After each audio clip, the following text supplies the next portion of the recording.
시청자 여러분 안녕하십니까. 10월 26일 녹화하는 용정호또 2부 하도록 하겠습니다. 제목이 3차 대전인데 놀라실 필요는 없습니다. 3차 대전의 전조기 때문에 지금 뭐 전쟁이 곧 터진다는 건 아니고 2차 대전 발발 직전의 상황과 지금 너무나 유사한 그런 어떤 현상들이 벌어지고 있기 때문에 지금 상당수 많은 전문가들이 3차 대전이 확전되는 게 아닌가. 우크라이나와 러시아의 전쟁, 그 틈을 이용해서 중국이 대만을 치는 문제, 그 다음에 거기에 이제 보조적으로 북한이 한국을 치면서 주한미군이 태평양 함대에 합류되지 못하도록 하는 이런 문제, 이런 게 다 모두 결부되어 있기 때문에 이게 아마 강대국들 간의 어떤 각 축이 에스컬레이션을 하게 되면은 결국에는 수많은 옆에 있는 이웃 나라들까지 다 전쟁에 개입할 수밖에 없지 않겠느냐라는 데 대해서 3차 대전을 조심스럽게 점치는 그런 경향들이 이제 많이 나타나고 있습니다. 지금 중국의 공산당 대회가 막 끝났는데요. 그 끝나자마자 충격적인 인터뷰가 하나 있었습니다. 뭐 예상할 수 있는 이야기긴 한데 마이클 길데이라고 현역 미 해군 참모총장입니다. 이 사람이 그 날짜는 제가 정확치 않은데 아마 공산당 대회 아마 끝나는 그 직전 날짜였던 것 같은데 중국 24 공산당 대회는 10월 16일 에서 22일 날 끝났습니다. 그리고 23일 날 거기 있는 그 인선이 완전 발표되고 난 다음에 23일 날 제1차 회의를 했었죠. 근데 이 길데이 미국 그 해군 참모총장이 아마 아틀랜틱 카운슬이라고 하는 이제 안보기관이 있는데 거기에 나와서 그 인터뷰에서 뭐 그렇게 이야기한 것 같습니다. 중국이 대만을 침공하는 문제가 대개 전문가들이 2027년쯤으로 예상했었는데 그게 아마 굉장히 빨라져서 올해 아니면 내년이 될지도 모른다 이런 이제 폭탄 발언을 했었죠. 그것 때문에 일주일 동안 이제 세상이 좀 시끄럽습니다만 2027년이라는 거는 이제 중국이라는 나라가 만약에 대만을 칠 경우에 상식적인 군사 교리 입장에서 봤을 때 병력 동원하는 준비기간 이런 걸 모두 총체적으로 합산을 했을 때 그렇게 나온다는 얘기였는데 지금 만약에 급작스럽게 우크라이나가 승리를 거두면서 유럽 전선, 저기 우크라이나 정부가 끝나버린다면은 아마 대만을 칠 수 있는 모멘텀이 좀 상실되겠죠, 중국으로서는. 계속해서 이제 전쟁을 끌어가고 있고, 그 다음에 미국을 위한 서방의 무기 자산들이 많이 고갈되고, 그런 측면에서 2개 이상의 정부를 한꺼번에 미국이 감당할 수 없는 그런 시기가 된다면은 뭐 대만을 쳐도 되지 않을까라고 아마 생각을 할 수 있을 것 같은데, 그런 점에서는 중국으로서는 저 유럽의 우크라이나 러시아 전쟁이 계속 아마 이어지기를, 뭐 어느 쪽이 이기고 지든 간에 계속 이어지기를 바랄 겁니다. 자신들의 목표를 달성하기 위해서는. 근데 이제 공산당 대회가 끝나면서 전 세계에 이제 그냥 웃음거리가 됐다고나 할까, 아마 하는 충격을 줬다고 하는 그런 사진, 동영상이 이제 공개됐었는데 여러분들 기억하실 겁니다. 후진타오가 이제 원로죠. 시진핑이 되기 직전에 그 사람이 강제로 퇴출당하는 그런 장면이었습니다. 제가 몇 번이고 봤는데 자연스럽지가 못했습니다. 그러니까 스스로 나가는 게 아니고 분명히 퇴출당했는데 후진타오가 앉아있고 그 왼쪽에 시진핑, 그 다음에 오른쪽에 이제 서열 3위라고 하는 리 잔소가 앉아 있었습니다. 근데 리 잔소가 이게 용지를 갖다가 이제 뭐 회의 자료겠죠. 그걸 갖다가 건네는 척 하다가 다시 아마 돌려가지고는 빨간색으로 된 표지를 덮습니다. 그래가지고 주는 척 하다가 다시 그걸 뺐답니다. 읽지 못하게. 근데 그 시점에 시진핑이가 누구한테 눈짓을 하더니 경호원 같은 사람이나 달려와서 후진타오를 이렇게 세웁니다. 그리고 후진타오가 별로 갈 생각이 없는데 마치 강압적으로 팔목을 잡고 어깨를 잡고 끌어내리는 듯한 그런 현상이 농후했었거든요. 자, 그러니까 떠나면서 이제 그 자리를 퇴장하면서 옆눈으로 흘끗 보면서 시진핑에게 뭔가 이야기를 합니다. 후진타오가. 그러고 나서 불만을 무슨 표시했다고 봐야 되겠죠. 그 다음에 지나가면서 자신의 후계자로 지목했던 리커창 총리 어깨를 톡톡 두드리고 나갔습니다. 이게 이제 전 세계 생중계로 중계가 됐었는데요. 전 세계 어느 나라의 국회나 그 다음에 어떤 대통령의 회의라든가 이런 데서 저런 장면이 나타난 건 있을 수가 없죠. 저걸 생방송으로 그냥 내보냈다는 것 자체도 좀 이해가 안 되는데 아마 시진핑으로서는 그랬을 겁니다. 만약에 후진타오가 발언권을 요청해서 뭔가 불만을 토로했다면은 그러니까 앞으로 전국을 이끌어갈 7인방, 중국이 최고 결정 과정, 정치적 최고 결정 과정에 있는 7명이 모조리 시진핑의 똘마니로 채워졌거든요. 그러니까 장점이나 이제 상하이방이라든가 후진타오의 공산당 청년 공청당이라든가 이런 후계자들은 단 한 명도 입각하지 못하는 그런 현상이 나왔기 때문에 이건 완전히 시진핑의 제3기 독재 체제를 의미하는, 확실한 독재 체제를 의미하는 그런 어떤 현상들을 봐야 되겠죠. 인선 하나만 본다 하더라도. 그래서 이게 대표님이 말씀하셨듯이 이거 인선을 보니까 얘들 정말 전쟁을 할 것 같다. 왜? 이 7명 중에 경제 전문가가 단 한 명도 없습니다. 그래서 어찌 보면 이게 리커창이가 지금까지 이제 중국 경제 총리가, 중국에서는 총리가 경제를 담당하죠. 그래서 리커창이가 거의 다 이제 중국 경제를 이끌어왔고 아마 형식적으로나마 시진핑의 똘마니가 아닌 리커창 정도를 남겨놓는 게 아닌가, 내각에 남겨놓는 게 아닌가라는 게 이제 상당수의 서방 언론들의 예측이었는데 아니나 다를까 철저하게 시진핑 똘마니들로 이제 정권을 유지하겠다는 뜻을 명백히 했습니다. 이번 공산당 대회를 통해서. 그래서 실제 리커창이를 보게 되면은 이 사람은 경제에 대한 어떤 식견이랄까, 그간의 경미랄까, 뭐 그런 문제에 대해서는 서방으로부터도 상당히 인정을 받고 있는 사람입니다. 그런데 요 한 2, 3년 동안 리커창이가 아무런 역할을 못 했습니다. 지금까지는 총리가 이제 경제를 담당하는 걸로 그렇게 지금 되어 있습니다만 요 한 2, 3년 동안에는 중앙당, 공산당의 재정위원회가 전부 독식했죠. 주요 결정 상황을 전부 다 거기에서 점검하고 거기에서 대안을 내세우고 하는 형편이었고 리커창은 아무 역할이 주어지지 않았습니다. 거의 뭐 허수아비 총리였죠. 그래서 우습게도 역대 총리 중에 가장 경제를 잘 아는 사람이었음에도 불구하고 막바지에는 가장 경제정책에서 완전히 배제되어 있던 그런 인물 중에 하나였습니다. 굉장히 쓸쓸한 이제 마지막을 장식하는 그런 인물이 되어버렸는데요. 그래서 저는 오히려 사실은 리커창이가 되지 않는 게 바람직했습니다. 왜냐면은 리커창이가 만약에 됐다 이러면 한국의 또 좌빨들이나 이 어수룩한 국민들이 아직도 중국은 경제 성장에 어떤 몰두할 수 있는 그런 어떤 포텐셜이 있고 그런 가능성이 있고 앞으로도 계속해서 중국에 투자를 해야 돼 라고 이 이상한 현상을 그렇게 자기는 나름대로 해석할 겁니다. 그런데 대표님이나 제가 수십 차례 걸쳐 말씀하신 것처럼 앞으로 세계는 바뀝니다. 경제 중시, 지금까지 경제 성장에만 몰두인 중국이 자신의 군사력을 실질적으로 테스트하기 위해서 대만을 침공한다는 시나리오는 완전히 이제 확립이 된 상태거든요. 이런 상태에서 과거 저임금이라고 해서 중국의 아주 다수의, 전 세계 다수의 어떤 기업들이 투자를 갖다가 계속 늘려나간다든지 생산시설을 거기서 옮겨서 계속해서 경제를 운영해 나가겠다. 그런 가능성이 현재 거의 제로 상태거든요. 한국은 아직도 완전히 빠져나오지 못하고 있습니다만 일본을 위한 선진국 같은 경우에는 이미 수년 전부터 중국에서 다 빠져나오고 있습니다. 빠져나오고 있는데 그럼에도 불구하고 일본 같은 경우 아직도 10,000개 이상의 중소기업들, 대기업들이 중국에서 비즈니스를 하고 있거든요. 그래서 이번에 이 중국 공산당 대회가 끝나면서 이제 확실하게 중국에서 떠날 때가 됐다고 자각하는 눈치 같습니다. 왜냐면은 이번 공산당 대회가 끝나니까 중국, 그다음에 홍콩을 위시한 전 세계 중국 관련 주가들이 다 폭락했습니다. 이 주가라는 거는 미래의 경제의 어떤 그 현상이라든가 어떤 그 형태에 대한 어떤 투자자들, 소비자들의 심리를 반영하는 거거든요. 그게 안 된다고 보는 거죠. 정치가 완전히 경제를 압도하는 현상. 그리고 자칫 잘못하면은 정치 우위에 중국이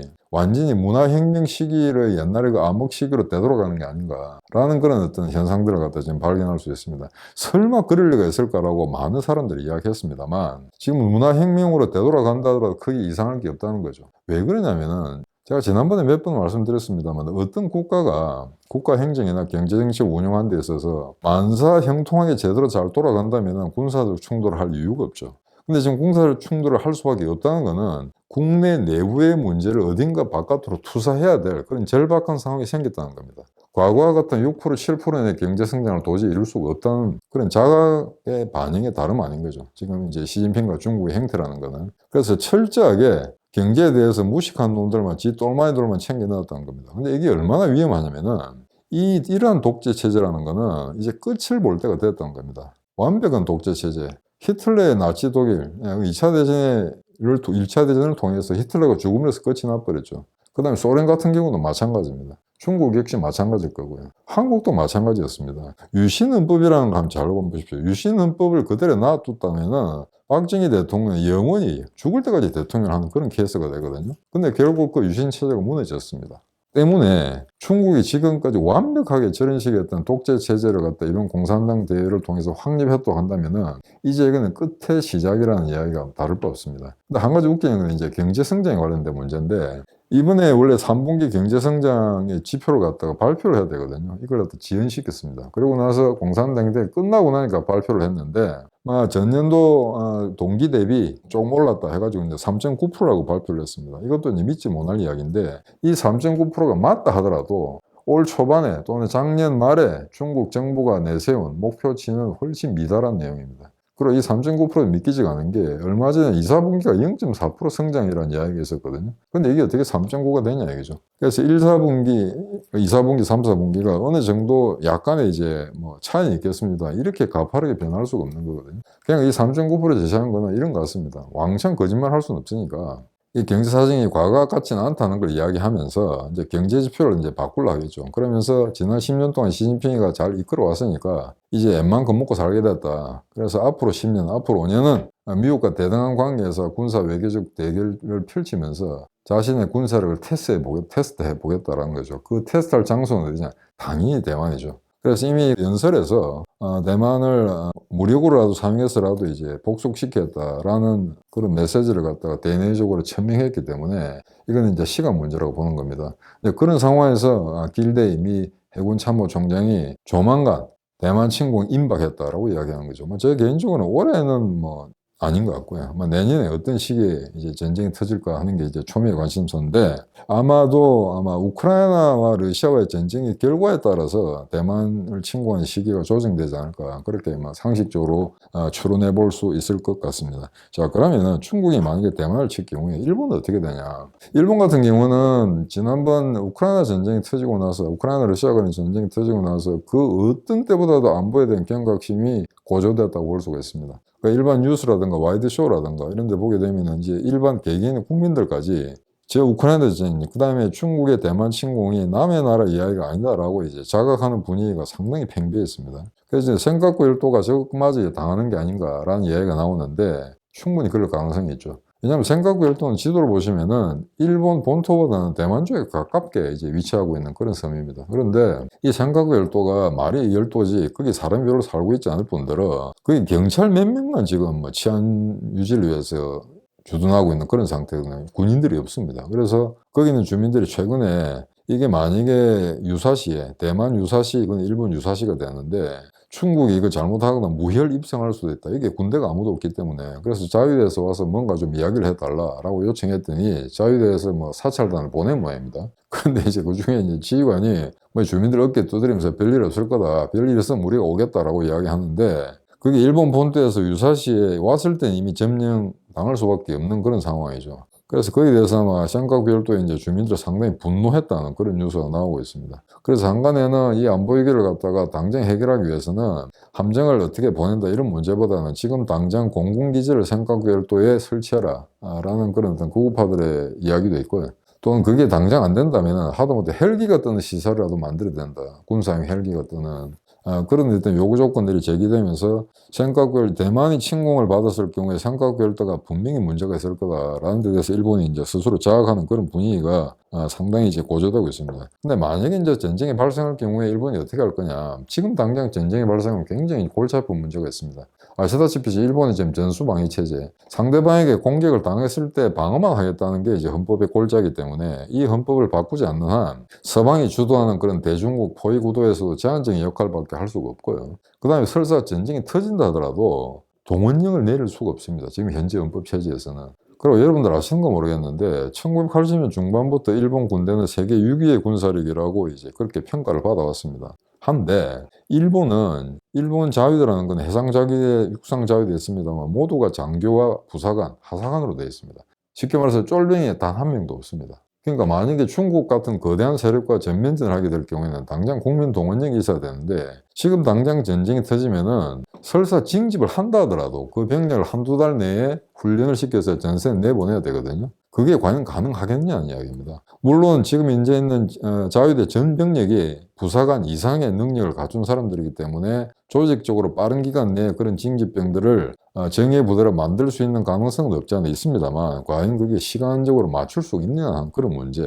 그 다음에 지금 현재로서도 우크라이나에서 지원을 하려고 그래도 지금 헌법하에서는 무기를 제공할 수가 없습니다. 그래서 뭐 올겨울에 뭐 난방기기 같은 걸 우크라이나에 제공하겠다 이런 얘기가 나돌고 있는데 이런 어떤 구조적인 문제. 물론 만약에 중국과 일본의 전쟁이 난다 하더라도 육상전이 없죠. 전부 공중전과 해상전만 이제 유지가 되기 때문에 거기에 대해서 그렇게 많은 육전과 같은 그런 사병들이 필요가 없을 거다라는 견해도 있습니다만 일단 전면적으로 한다 할 경우에는 당연히 지상군 부대가 이제 투입돼야 되겠죠. 그러려면 이런 군사력 동원력의 문제 이게 지금 헌법 체제에서는 도저히 불가능하다. 그래서 빨리 이 헌법을 바꿔야 된다라는 게 단순히 우리나라 좌파 언론들이 말하는 것처럼 아베의 어떤 군국주의적인 어떤 그 회상, 중국적인 노스탈지에서 비롯된 것이 아니라는 겁니다. 실질적으로 전세가 이렇게 아마 위기 국면으로 요동치고 중국이 대만을 치는 게 초읽기에 들어갔다라는 이런 뉴스가 나돌 경우에는 이렇게 일본도 이제 머지않았다는 거죠. 전쟁에 개입할 수밖에 없다는 이야기죠. 그래서 이제 이런 문제 때문에 일본 같은 경우에 굉장히 이제 우려하고 있는 상황인데, 그래서 최근에 지금 당장 군사력을 업그레이드 시키는 것은 상당히 시간이 걸리기 때문에 미국의 어떤 그 중거리 탄도미사일을 빨리 일본에 배치해야 된다, 이런 논의들이 지금 굉장히 적극성을 띠고 있습니다. 이 중거리 탄도미사일은 1987년에 소련하고 미국이 이제 협정을 맺어서 5,500km 이상의 사거리를 가진 미사일을 만들지 않는 걸로 약속을 했었는데, 자, 한번 보십시오. 지난 한 30년 동안 두 나라는 이 약속을 지켰는지 모르겠습니다만, 중국 같은 경우에는 이 협약의 당사자가 아니기 때문에 마음대로 장거리, 중거리 미사일을 만들어낼 수 있었죠. 그래서 미국이 이걸 도저히 참을 수가 없다. 그래서 2018년 트럼프 시기에 이 협정을 파기했습니다. 그러니까 지금 현재는 그런 어떤 국제적 규정이나 협약이 없기 때문에 어떤 사거리, 어떤 중량의 이제 중거리, 장거리 미사일을 만들 수가 있는 거죠. 근데 이제 소문에 따르면 미국이 그 협정을 파기하고 난 다음에 당장 이제 생산이 들어가서 조만간 미국이나 호주 이런데 아마 그 중거리 미사일 시스템이 배치될 거라는, 그리고 상당 부분은 원칙적인 합의가 됐었고, 이제는 어디에 어느 정도 물량으로 배치할 건가 하는 그런 어떤 뭐 세부상 조정 단계에 들어갔다는 이야기가 있습니다. 근데 한국은 여기서 빠져 있는데, 한국은 정권 초기에 윤석열이가 안 하겠다고 했지 않습니까? 전술에. 그게 꼭 그 미사일 시스템 꼭 핵을 탑재하는 건 아닙니다만, 이제 그런 상태에서 미국이 지금 아마 한국하고는 적극적인 이야기를 하지 못하는 상태인 것 같고, 아마 호주라든가 일본이라든가 필리핀이라든가 이런 나라 끌어들여가지고 중국의 대만 침공을 막기 위한 전방위적인 어떤 미사일 체제 시스템을 강화한다고 하는 그런 전체 프레임워크 내에서 한국을 마지막으로 초청할 그럴 가능성은 있습니다. 근데 이것만 봐도 이제 한국이 중국의 속국이 아니냐라는 이제 일본의 어떤 비아냥거림이 나오거든요. 일본은 이미 한 1, 2년 전부터 그냥 보통 안보 관련되는 그냥 포럼이나 이런 뉴스에서 그런 어떤 문구를 많이 썼습니다. 그러니까 중국의 속국이 한국이다라는 표현이죠. 그래서 최근에 어떤 재미난 어떤 뉴스 프로그램에 보면은 지금까지 중국의 속국으로 생각했던 한국이 중국에 대한 어떤 악감정이 워낙 심해서 인구의 80% 이상 되는 사람들이 반중 감정을 가지고 있다. 이건 놀라운 일이다라고 해석하는 그런 방송이 있었습니다. 근데 그걸 보게 되면은 한국은 중국의 속국이라는 걸 갖다 전제를 하고 하는 이야기죠. 이게 얼마나 창피한 이야기인지. 정말 그 자괴감을 느끼지 않을 수가 없는데, 이런 게 이웃 나라들한테 그렇게 이제 보이고 있다는 거. 그 다음에 세계 체제가 이런 식으로 이렇게 판도가 즉각 변동하는 상황에서 아직도 삼성이 어떠니 배터리가 어떠니 일단 개소리 찌끄리고 있는 게 한국이거든요.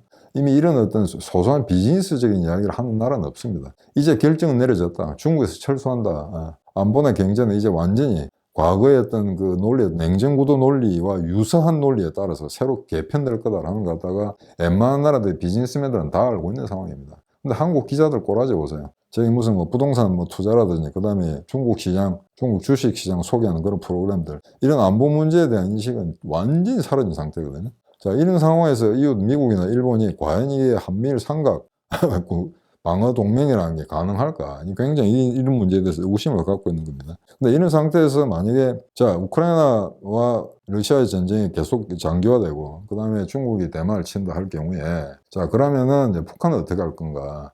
이게 대표님이 지난 수개월 동안 굉장히 집중적으로 이야기해 왔죠. 그 구도를 간단히 말씀드리면은, 자, 중국이 대만을 칠 경우에 일단은 이 태평양 함대가 중국으로 접근하게 됩니다. 접근하게 된 이거 일대일로 해가지고 양쪽으로 미국이 딸리죠.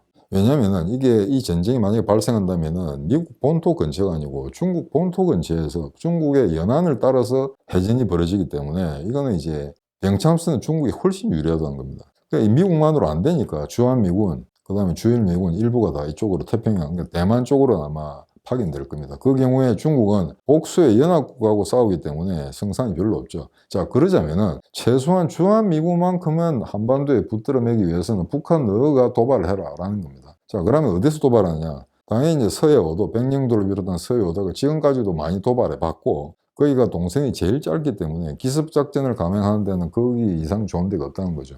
최근에는 울릉도 이야기 나왔습니다. 근데 울릉도의 어떤 기습 같은 것도 제가 전혀 가능성을 배제하지 않는 것이, 물론 상식적인 군사 교류로 봤을 때 북한에서 만약에 남쪽을 친다 그러면은 그게 아마 경북이기 때문에 상당히 동선이 깁니다. 그래서 잠수함정으로 얼마나 많은 북한군 병력을 갖다가 이송시킬 수 있겠는가. 아마 수상에서 만약에 그런 배를 띄운다면 그건 당연히 이제 포착되기 때문에 다 격침이 되겠죠. 그래서 잠수함으로 실어 나르는데, 아무리 소규모 병력을 하더라도 실제 지금 생각구열도와 마찬가지로 울릉도는 방위 병력이 별로 없습니다. 제가 알기로 경찰관들 몇 사람밖에 없거든요. 그럼 거기에 지금 현재 어떤 한국 주둔군을 강화시키지 않으면은 기습적으로 탈취당할 가능성이 전혀 없다고 이야기할 수는 없는 거죠.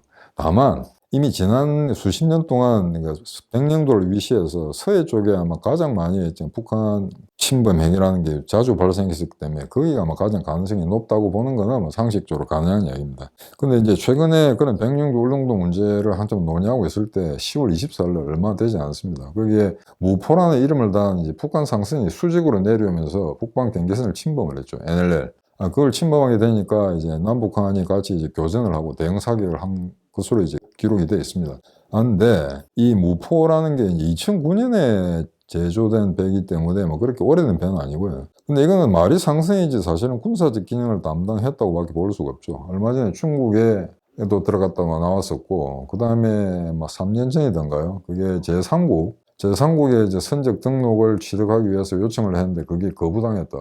그렇기 때문에 이 배의 성격이라는 게 굉장히 이제 애매한 거죠. 이게 굉장히 이제 뭐 그 안에 뭐 여러 가지 이제 국제법 위반한 그런 행각들을 일삼은 배라고 이제 인정이 되지 않느냐, 그런 상황입니다. 그래서 이번에 10월 24일 도발을 보게 되면 정말로 전쟁이 터질지도 모르겠다라는 어떤 불안한 이제 느낌을 줄 수가 없는 게, 지금 한번 생각해 보십시오. 올해 들어가지고 수천억, 아니 거의 조 단위에 해당될 만큼의 북한이 미사일을 쏴댔거든요. 그럼 지금까지 북한의 행각으로 보건데, 저렇게 많은 돈을, 그 비난한 나라가 저렇게 많은 돈을 써가지고 미사일을 쏘았다, 분명히 남한에 대해서 청구권을 요구할 겁니다. 그러니까 뭔가 짚고 넘어갈 겁니다, 걔들은. 그래서 이번에 벌어진 어떤 그 NLL 도발 행위가 남침에 대한, 또는 그 남한 쪽 군대, 한국 군대에 대한 어떤 그 타격을 위해서는 구실로 삼기 위해서 도발한 게 아닌가. 그래서 앞으로 아마 서해 5도에 하는 도발은 앞으로도 계속 지속적으로 발생하지 않을까. 저러다가 전쟁이 터지는 거거든요, 교전을 하다가.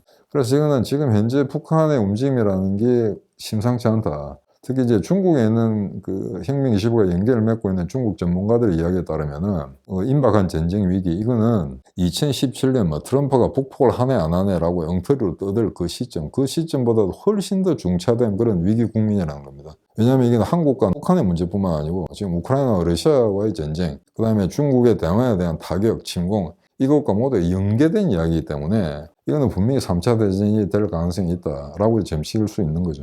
그 다음에 이란 같은 경우는 지금 뭐 어떤 체제에 대한, 이슬람 그 체정권에 대한 어떤 비판, 이걸 중심으로 한 데모가 지금 연일 계속되고 있기 때문에 저것도 체제의 어떤 그런 위험, 그 다음에 정권이 탈취당할 수밖에 없는 그런 위기 국면을 타개하기 위해서 내부의 모순을 외부로 투사시키기 위한 그런 어떤 그 전략적 기동을 할지 모릅니다. 그 말은 이란도 어떤 형식으로든 전쟁에 개입할 수밖에 없다는 거죠. 그래서 이제 러시아, 중국, 이란, 북한, 뭐 사인의 모련, 마크로네스탄 제목 같습니다만, 얘들이 앞으로 있을 3차 대전의 그 전주곡을 만들 수밖에 없을 거다. 그 다음에 이런 이제 불안당 같은 이런 국가들이 대규모 전쟁을 만들 경우에 실으나 조나 그 주변에 있는 인근 국가들은 이 전쟁에 개입될 수밖에 없습니다. 말려들 수밖에 없는 상황이거든요. 그럼 중앙아시아 같은 경우에 이제 탄자부터 나라들, 이런 나라들도 그간의 지역 분쟁, 국경 분쟁, 그게 아마 더 첨예화되면서 실질적인 전쟁으로 비화할 수 있는 그런 가능성이 얼마든지 열려 있다고 생각합니다.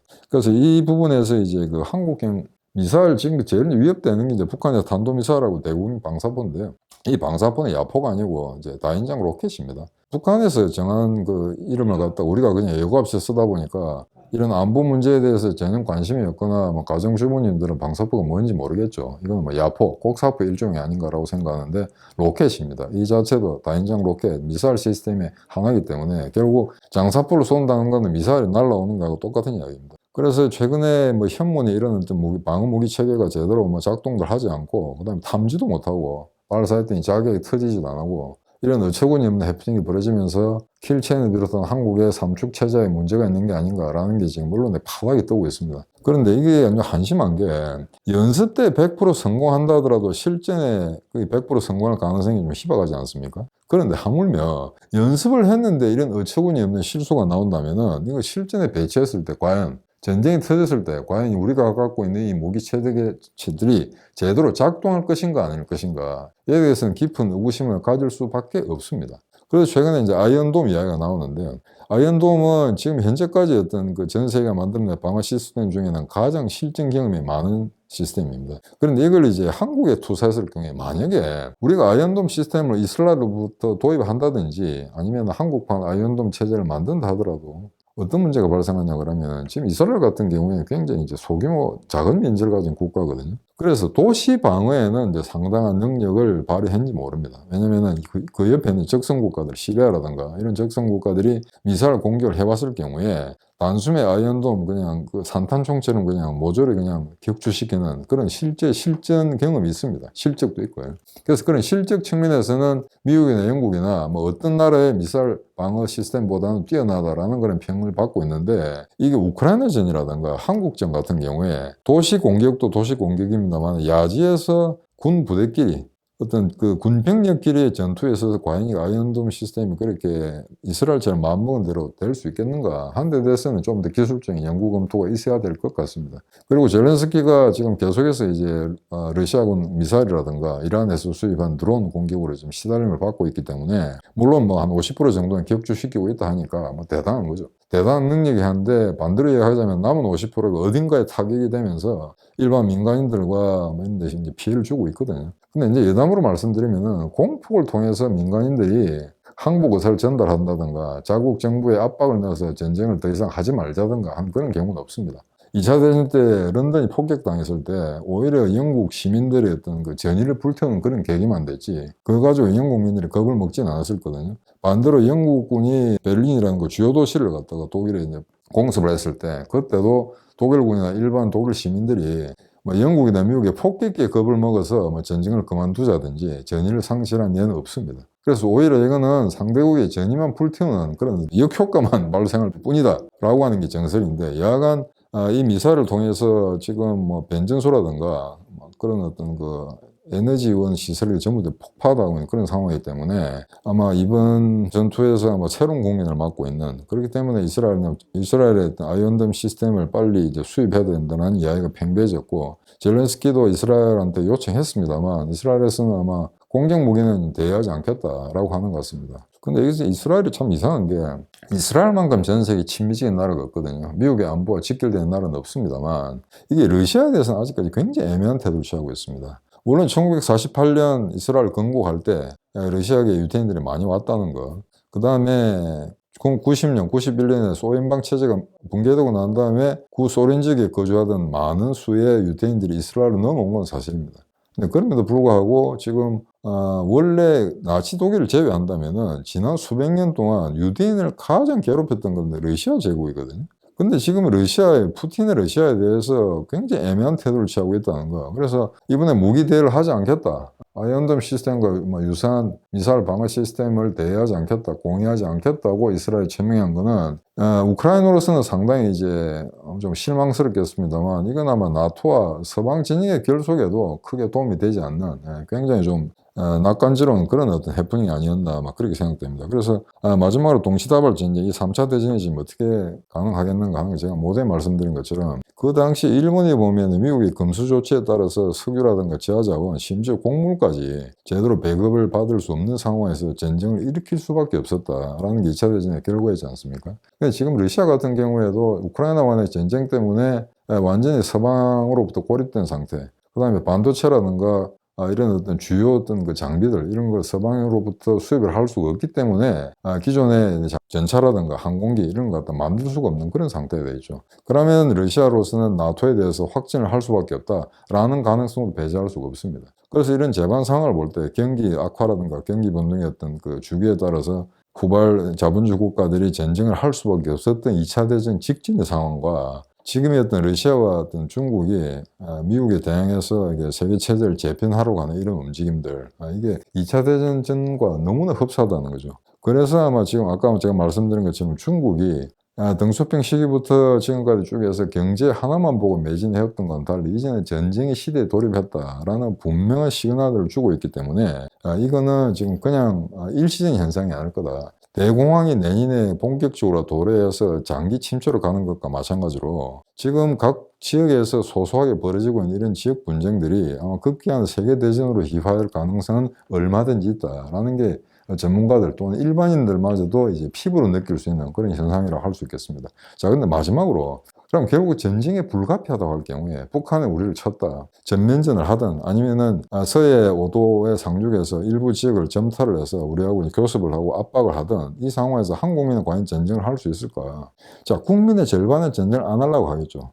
제 모르긴 해도 아마 그런 사태가 발생한다면은 전교조, 그다음 민노총, 민화협, 민변 이런 애들, 민자 붙은 애들, 그 다음에 좌빨단체들 전부 광화문에 나와가지고 평화가 아직 포기되지 않았다라고 이야기하면서 북한하고 협상하라고 윤석열 정부는 압박할 겁니다. 전 세계에서 남의 나라의 침탈을 받았는데 상대방 국가의 국가 이익의 편에 서서 그 나라하고 협상을 하지 않은 나라는 민족은 제가 알기로는 만약 그런 사태가 발생한다면 200개 나라 중에 한국밖에 없습니다. 저쪽에서 전쟁을 하자는데 북한이 핵무기를 포기하고 우리하고 평화협상을 한다고요. 이미 이거는 미국은 끝난 이야기로 생각하고 있습니다. 미국을 위시한 서방이 다만 말만 그렇게 한다는 거죠. 외교적 장은 언제든지 열려있다. 너희가 핵무기를 포기하고 평화적 틈에 교섭에 응한다면 지지할 용의가 있다 하는 것은 이미 오래가는 게 이미 수십 년 동안 북한에 대해서 미국이나 서방이 해오던 이야기입니다. 하나만 한 소리거든요.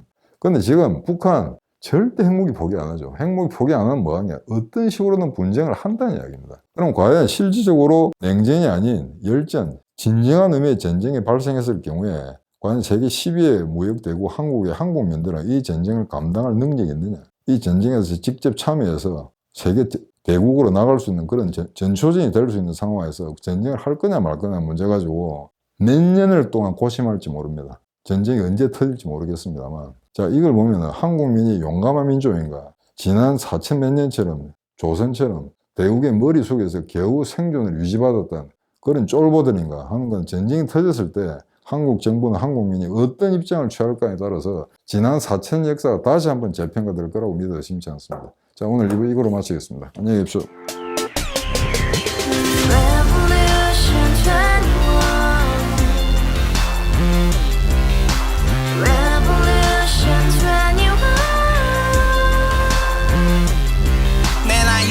월세 30 코인빚만 300 서울에 온지 벌써 10년 아둥바둥 버텼지만 여전히 난 반지 하에 제왕 곰팡이 연문제약 내비랑 깡통망통 완전히 폭망 90원 창문만큼 작아진 내 꿈 연애 결혼 내 집 모든 게 헛꿈 1년 전 떠난 여친 울며 말했지 같이 써봤자 평생 가본 게 꼭꼭꼭라지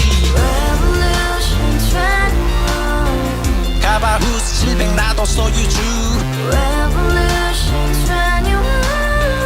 가바후스 700 나의 소주 택시기사 우라부지 마트 캐셔 울어무니 우리 집안 다 털어봤자 후줄 그래 개선민 내미래 거기서 팍 끝난 거지 팍 더 이상 노력 따윈 괴물이 스펙 찾았어 말리 비오는 날 알바 잘려 맨날 학원 날 개쳐 발려 밤비 내리는 양화대교 홀로 걷고 있을 때 현수막에 아로 새겨진 평당 700짜리 아파트 다같이 소리 질러 혁명 21 가바후스 700 나도 소유주 가바후스 700 나의 소주 Together in the house, brand new day, and your dream had just begun. Revolution 21, only hope and happiness. 너의 곁에 내가 영원히 함께. 지금까지 정치인들 입만 열면 찝찝찝 개소리 멍멍멍 쳤다 하면 뻥 잘난 부모 만나